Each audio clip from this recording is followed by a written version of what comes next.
Indonesia akan meniru cara Rosneft dan Gazprom Rusia yang melunasi hutang Rusia hanya dalam waktu 5 tahun. Namun karena hutang Indonesia maha dahsyat dan tidak produktif selama 10 tahun terakhir, naiknya sampai brutal sekali, yaitu hingga 9.000 triliun atau naik 7.000 triliun dari 2014 dulu. Maka strategi melunasi hutang mungkin agak jangka menengah, tidak 5 tahun tapi 10 tahun ke depan dengan syarat mulainya adalah sekarang. Kalau tidak mulai sekarang, kita akan kehilangan peluang menjadi bangsa yang bisa memanfaatkan bonus demografi, yang mana sejauh ini menjadi Indonesia untuk mendapatkan bonus demografinya. Mereka yang berpendidikan S1 yaitu harus 40% sampai tahun 2045 kayaknya terlihat gagal karena sampai saat ini tidak ada grand design untuk sekolah tadi atau pendidikan tadi mencapai target tersebut. Maka membayar hutang negara juga harus mulai sekarang. Dan itu bisa menjadi solusi alternatif. Selain membuat sarjana S1-nya 40%, 20% juga nggak apa-apa.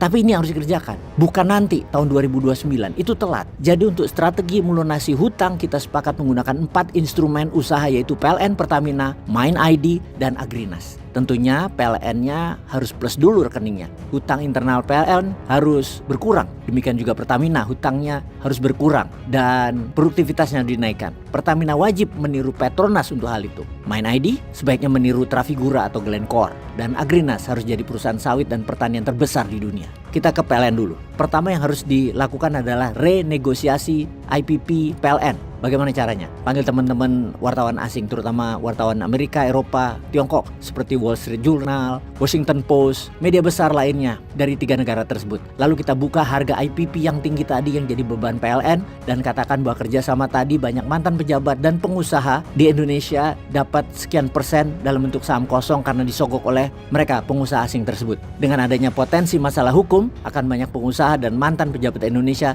yang tidak mau membawa ini ke masalah hukum. Sementara bagi negara Eropa, Amerika, dan Tiongkok, kejadian ini akan membuat malu mereka. Bagi Tiongkok, Eropa, Amerika, yang namanya suap-suap itu hukumnya sangat berat. Jadi pasti mau negosiasi dengan harga dimurahin atau diturunkan sehingga beban PLN menurun drastis. Kalau tidak mau akan dibawa ke masalah hukum dan izin dicabut. Pasti pada nyerah. Akhirnya PLN jadi sehat keuangannya. Bayangkan sekarang PLN hutangnya lebih dari 500 triliun. Berarti PLN hidup dengan subsidi full. PLN kita hari ini over capacity, di mana IPP tidak dipakai tetap harus dibayar. Ini korupsinya. Di sini tidak pakai tapi tetap dibayar. Kan gila. Waduh, baru PLN ya. Asli deh. Kalau kita melihat betapa carut marutnya ekonomi dan sistem pemerintahan Indonesia, itu semuanya bermasalah. Kita lihat bea cukai masalah, pajak masalah, utang luar negeri bermasalah, semua bermasalah. Nah, ini harus dipikirkan betul-betul oleh Bapak Presiden dengan Satgas Pelunasan Hutang. Kalau ke Pertamina sekarang bagaimana? Pertamina bisa ada di garda terdepan untuk salah satu opsi untuk menyelesaikan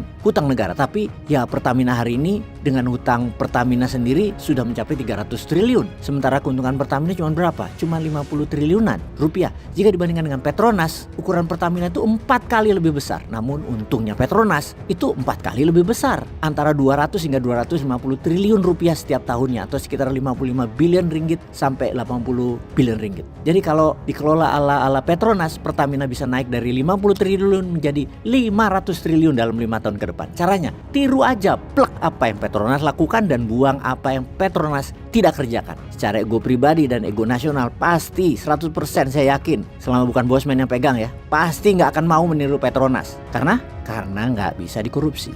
Agrinas adalah lebih mudah kelolaannya, akan jadi raja pangan dunia dan raja perkebunan dunia. Semua PTPN dilebur jadi satu ke Agrinas. Fakta saat ini Indonesia itu raja sawit nomor 1 di dunia, nomor 2-nya Malaysia. Swasta semua harus bergabung untuk menentukan harga, harus satu suara mengendalikan harga pasar sawit dunia. Dan itu baru sawit, belum perkebunan seluruhnya yang dikelola jadi satu manajemen, lalu mengerjakan sampai finish product, semua di bawah Agrinas. Urusan pangan Indonesia kan raja hutan tropis, hingga perkebunan dan pertanian bisa jadi raja dunia. Di luar hutan tidak boleh ditebang untuk diambil kayunya dalam bentuk apapun. Moratorium pemotongan hutan untuk diambil kayunya. Kita tahu saat ini ditebang dan ditanam tanaman industri itu tidak boleh lagi. Yang ada sekarang itu sudah sangat cukup untuk menjaga ekosistem hayati dan oksigen dunia. Sudah, kita nggak menambah luas lahan lagi, hutan kita pelihara. Swasta mengendalikan lahan nasional saat ini itu hebat ya. Hanya 100 orang keluarga itu mengendalikan 60% lahan nasional loh. Dan ini harus segera dipanggil satu persatu. Nggak boleh kayak gini. Dan pemerintah, mereka harus mau nurut pemerintah dan dikendalikan oleh negara melalui Agrinas. Harus mau yang 100 keluarga ini. Sekedar mengingat, hutang kalau hari ini ya negara itu sekitar 9.000 triliun rupiah. Ini sangat-sangat besar. Bunga kalau 8% setahun itu hampir 750 triliun rupiah hanya bayar bunga tok. Bayangkan. Bahkan baru saja Menteri Keuangan tuh mengumumkan lagi ada hutang baru sekitar 200 triliun rupiah. Jadi kalau diingat langkah Ibu Menteri, memang gak ada sama sekali keinginannya untuk membayar hutang. Justru menambah hutang. Iya, membayar pakai utang. Gali lubang tutup lubang. Lalu bagaimana dengan MIND ID? Pertama kita rapikan izin tambang dan pengelolaan tambang. Tambang liar itu merugikan negara 1.000 triliun rupiah setahunnya. Kalau hal ini semua dirapikan, di mana hasilnya dipegang MIND ID, hasil tambang rakyat, baru perlahan dirapikan perizinan dari tambang liar menjadi tambang yang sah, setidaknya 1.000 triliun rupiah dapat dipegang MIND ID. Dengan pendapatan listrik, minyak dan gas, agribisnis sawit, perkebunan dan pertanian, lalu kendali atas tambang rakyat, bersih. Dana yang Indonesia bisa kumpulkan setiap tahun antara 500 hingga 800 triliun rupiah, dan ini bisa bertumbuh 10%-an per tahun.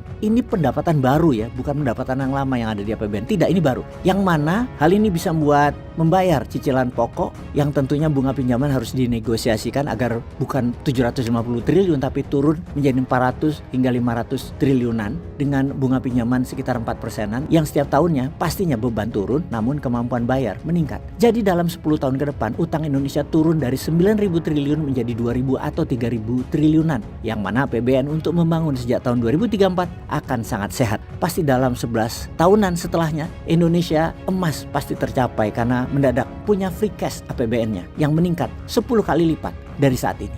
Percaya kan? Peace.